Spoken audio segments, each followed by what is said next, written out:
British Council IELTS Test 14. This is real listening test.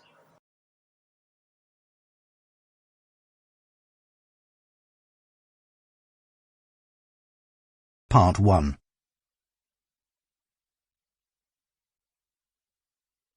Part 1. You will hear a man phoning to inquire about a cleaning service for his apartment. First, you have some time to look at questions 1 to 5.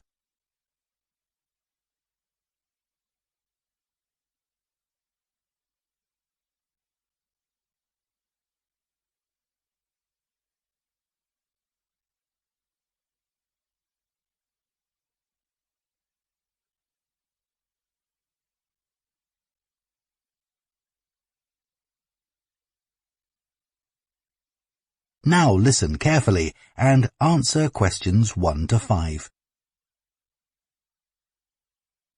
Hello, Easy Life Cleaning Services, Jacinta speaking. Oh, hello. I'm looking for a cleaning service for my apartment. Do you do domestic cleaning? Sure. Well, it's just a one-bedroom flat.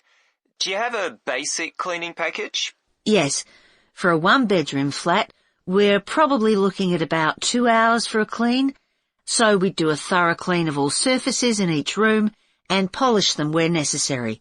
Does your apartment have carpets? No, I don't have any, but the floor would need cleaning.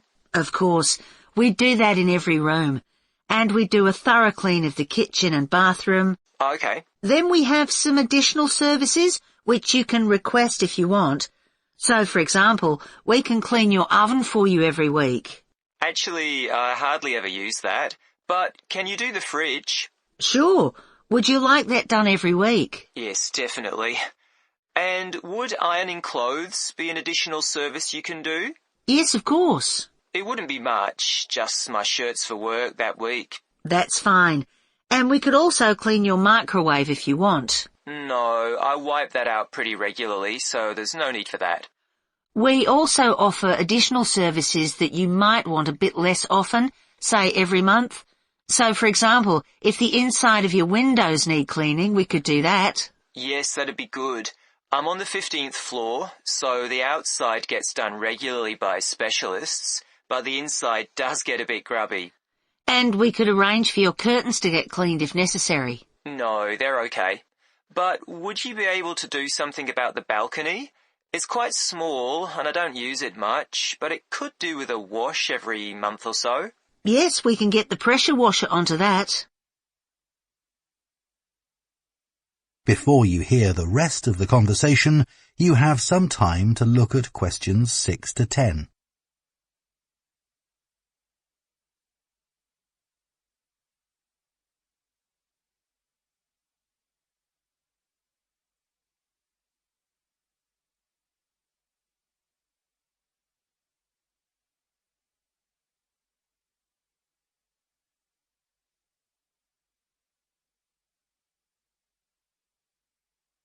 Now listen and answer questions 6 to 10. Now, if you're interested, we do offer some other possibilities to do with general maintenance. For example, if you have a problem with water and you need a plumber in a hurry, we can put you in touch with a reliable one who can come out straight away. And the same thing if you need an electrician. Right, that's good to know. I've only just moved here, so I don't have any of those sorts of contacts. And I don't know if this is of interest to you, but we also offer a special vacuum cleaning system which can improve the indoor air quality of your home by capturing up to 99% of all the dust in the air. So if you're troubled by allergies, this can make a big difference. Right, in fact, I don't have that sort of problem, but I'll bear it in mind.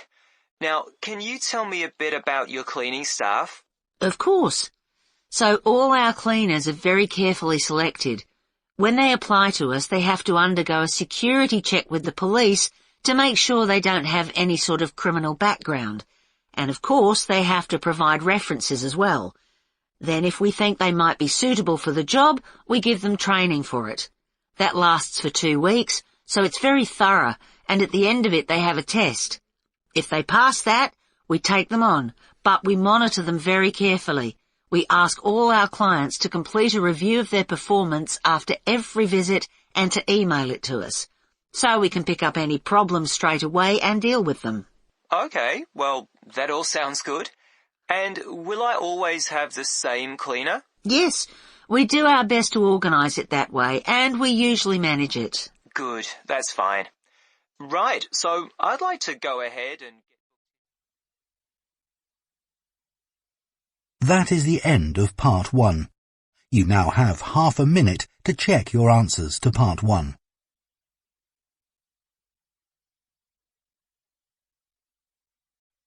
Part 2. You will hear a training manager giving a talk to a group of senior staff from a hotel chain about the problem of high staff turnover. First, you have some time to look at questions 11 to 14.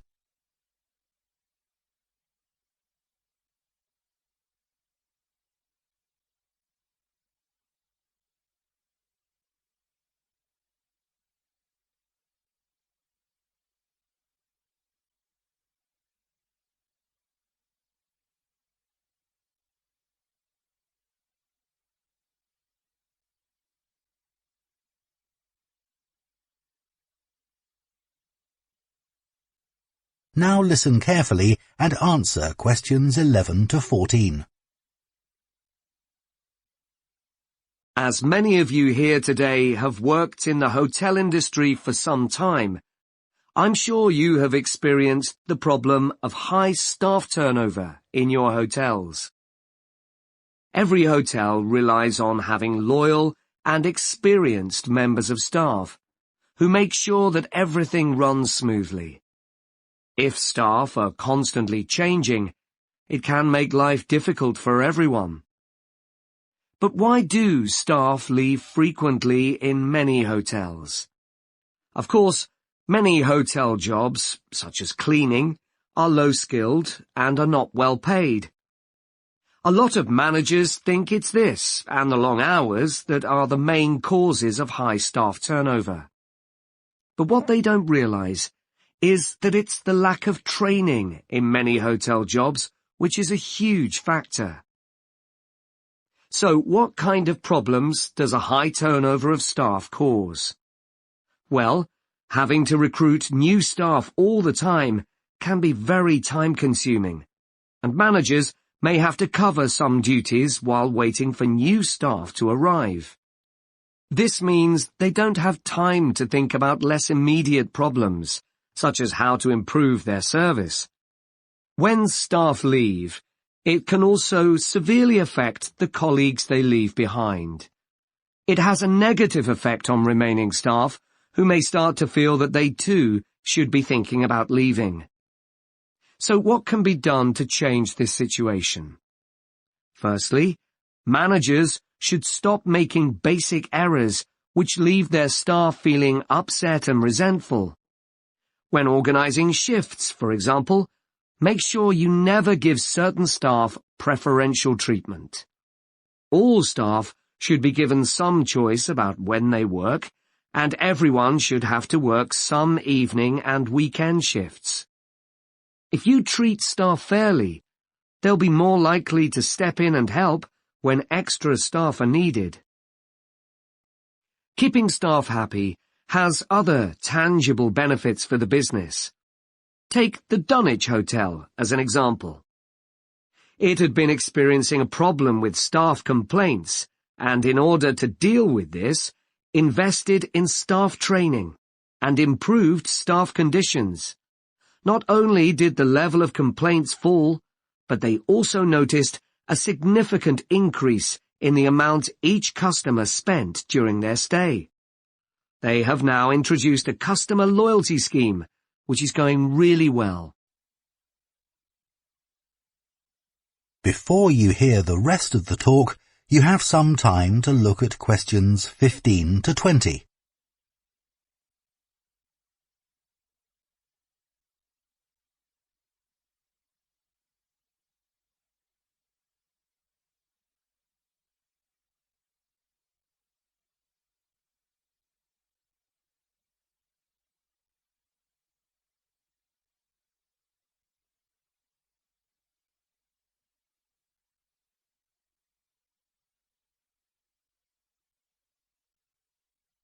Now listen and answer questions 15 to 20. Now I'd like to look at some ways you can reduce staff turnover in your hotels, and I'll do this by giving some examples of hotels where I've done some training recently. The Sun Club received feedback which showed that staff thought managers didn't value their opinions. They weren't made to feel they were partners who were contributing to the success of the business as a whole. This situation has changed. Junior staff at all levels are regularly invited to meetings where their ideas are welcomed. A year ago, the Portland recognized the need to invest in staff retention. Their first step was to introduce a scheme for recognizing talent amongst their employees. The hope is that organizing training for individuals with management potential will encourage them to stay with the business. At Blue Water, managers decided to recognize 50 high achievers from across the company's huge hotel chain. As a reward, they're sent on an all-expenses-paid trip abroad every year. Fun is an important element in the trips, but there's also the opportunity to learn something useful. This year's trip included a visit to a brewery, where staff learned about the new beer that would be served in the hotel. Pentlow Hotels identified that retention of junior reception staff was an issue. In order to encourage them to see that working in a hotel could be worthwhile and rewarding with good prospects, they introduced a management program. These staff were given additional responsibilities and the chance to work in various roles in the hotel. Green Planet wanted to be seen as a caring employer. To make life easier for staff, many of whom had childcare responsibilities, the hotel began issuing vouchers to help cover the cost of childcare. Louise Marsh at the Amesbury has one of the best staff retention rates in the business. Since she joined the company, she's made a huge effort to achieve this by creating a cooperative and supportive environment. For her, the staff are part of a large family where everyone is valued. Okay, now I'd like to move... That is the end of Part 2. You now have half a minute to check your answers to Part 2.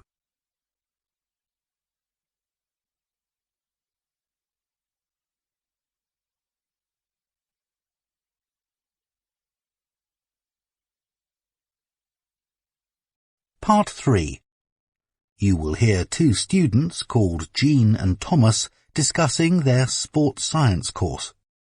First, you have some time to look at questions 21 to 24.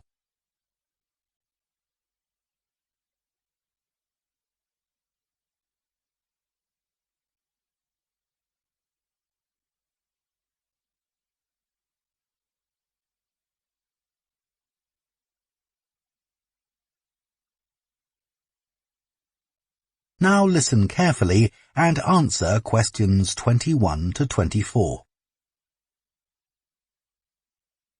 Hi, Thomas. How are you enjoying the course so far? Yeah, I think it's good. Remind me, why did you decide to study sports science? Didn't you want to be a professional athlete when you were at school? Yeah, that was my goal, and all my classmates assumed I would achieve it. They thought I was brilliant. That must have been a nice feeling. I thought I could win anything. There was no one who could run faster than me. Exactly. So what happened? Did your mum and dad want you to be more academic? Not at all. Perhaps they should have pushed me harder, though. What do you mean? I think I should have practiced more. What makes you say that? Well, I went out to Kenya for a couple of weeks to train. Really? I didn't know that. I was chosen to go there out of loads of kids and run with some of the top teenage athletes in the world. And I was so calm about it. I just kept thinking how fortunate I was. What a great chance this was. Everyone back home was so proud of me. But once we started competing, I very quickly realised I wasn't good enough. That must have been a huge shock. I thought, this can't be happening. I was used to winning. I'm sorry to hear that. It's okay. I'm over it now, and I think it's much better to do a university course. And this one has such a variety of sports-related areas. It's going to be good. Oh, I agree. I chose it because of that.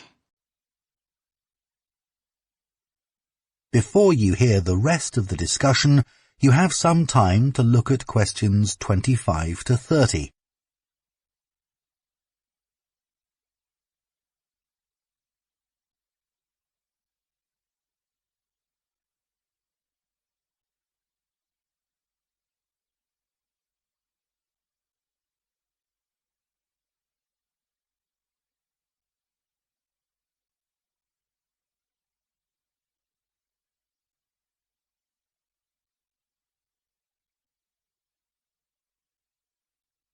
Now listen and answer questions 25 to 30.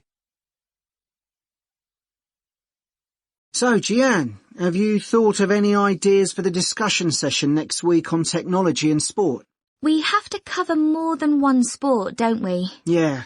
You know, we always think technology is about the future, but we could gather some ideas about past developments in sport. Look at early types of equipment, perhaps. I remember reading something about table tennis bats once, how they ended up being covered with pimpled rubber. 'Cause they were just wooden at first, I'd imagine. Yeah. In about the 1920s, a factory was making rolls of the rubber in bulk for something like horse harnesses. Really? Yeah, and someone realised that it would make a perfect covering for the wooden bats. So, what about cricket? That's had a few innovative changes. Maybe the pads they wear on their legs? I don't think they've changed much, but I'm just looking on the internet. And it says that when the first cricket helmet came in 1978, the Australian batsman who first wore it was booed and jeered by people watching because it was so ugly. Wow! Players have to protect themselves from getting hurt. I mean, everyone wears one now. Unlike the cycle helmet. Well, unless you're a professional. But you're right, many ordinary bikers don't wear a helmet. Hey, look at these pictures of original helmet designs. This one looks like an upside-down bowl. Yet the woman's laughing. She's so proud to be wearing it. It says serious cyclists ended up with wet hair from all the hard exercise. I guess that's why they have large air vents in them now, so that the skin can breathe more easily. OK, so we've done helmets. What about golf balls? Or better still, golf clubs. They've changed a lot. Yeah. I remember my great-grandfather telling me that because a club was made entirely of wood, it would easily break and players had to get another. There's no wood at all in them now, is there? No, they're much more powerful. The same must be true of hockey sticks. I don't think so, because players still use wooden sticks today. What it does say here, though, is that when the game started, you had to produce a stick yourself. I guess they just weren't being manufactured. So, one more perhaps? What about football? Well, I know the first balls were made of animal skin. Yeah, they covered them with pieces of leather that were stitched together. But the balls let in water when it rained. Oh, that would have made them much heavier. That's right.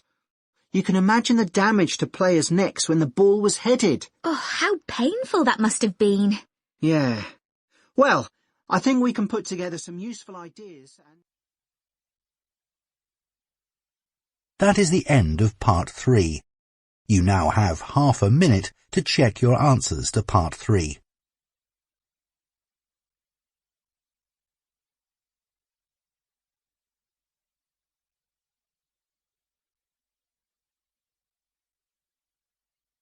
Part 4. You will hear a presentation by a food science student about the production of maple syrup.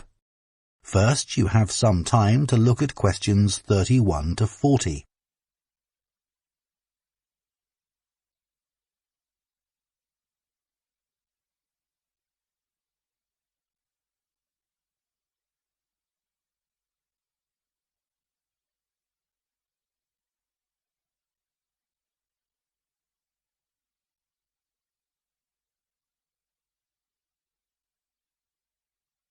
Now listen carefully and answer questions 31 to 40. Hello, everyone. Today, we're going to look at another natural food product, and that's maple syrup. What is this exactly? Well, maple syrup looks rather like clear honey, but it's not made by bees. It's produced from the plant fluid, or sap, inside the maple tree, and that makes maple syrup a very natural product. Maple syrup is a thick, golden, sweet-tasting liquid that can be bought in bottles or jars and poured onto foods such as waffles and ice cream, or used in the baking of cakes and pastries. It contains no preservatives or added ingredients, and it provides a healthy alternative to refined sugar. Let's just talk a bit about the maple tree itself, which is where maple syrup comes from. So, there are many species of maple tree, and they'll grow without fertilizer in areas where there's plenty of moisture in the soil. However, they'll only do this if another important criterion is fulfilled, which is that they must have full or partial sun exposure during the day and very cool nights. And I'll talk more about that in a minute. There are only certain parts of the world that provide all these conditions. One is Canada, and by that I mean all parts of Canada. And the other is the northeastern states of North America. In these areas, the climate suits the trees perfectly. In fact, Canada produces over 2/3 of the world's maple syrup, which is why the 5-pointed maple leaf is a Canadian symbol and has featured on the flag since 1964. So, how did maple syrup production begin? Well, long before Europeans settled in these parts of the world, the indigenous communities had started producing maple sugar. They bored holes in the trunks of maple trees and used containers made of tree bark to collect the liquid sap as it poured out. As they were unable to keep the liquid for any length of time, they didn't have storage facilities in those days. They boiled the liquid by placing pieces of rock that had become scorching hot from the sun into the sap. They did this until it turned into sugar, and they were then able to use this to sweeten their food and drinks. Since that time, improvements have been made to the process, but it has changed very little overall.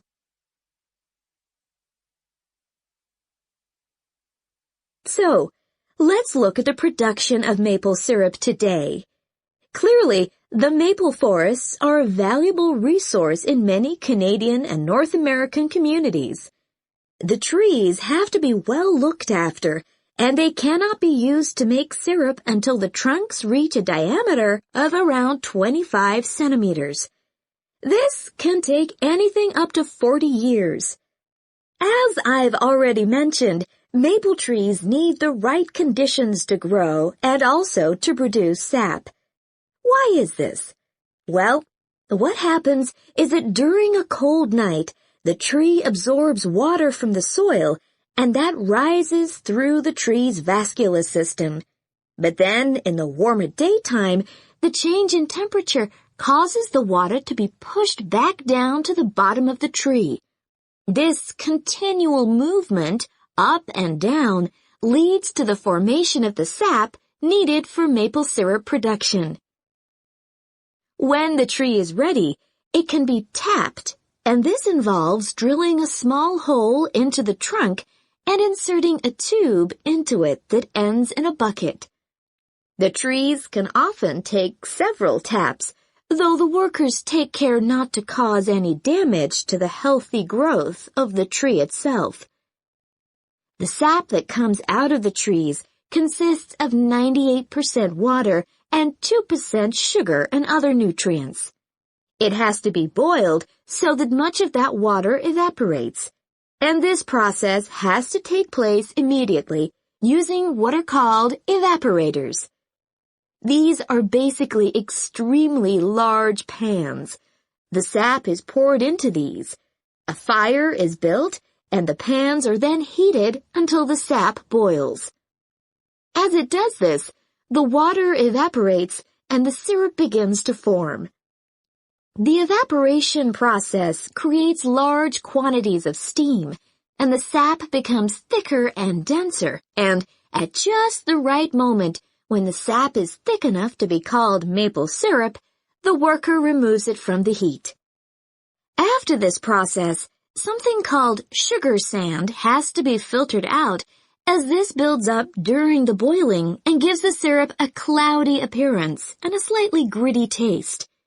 Once this has been done, the syrup is ready to be packaged so that it can be used for a whole variety of products. It takes 40 liters of sap to produce 1 liter of maple syrup, so you can get an idea of how much is needed. So that's the basic process. In places like Quebec, That is the end of Part 4. You now have 1 minute to check your answers to Part 4.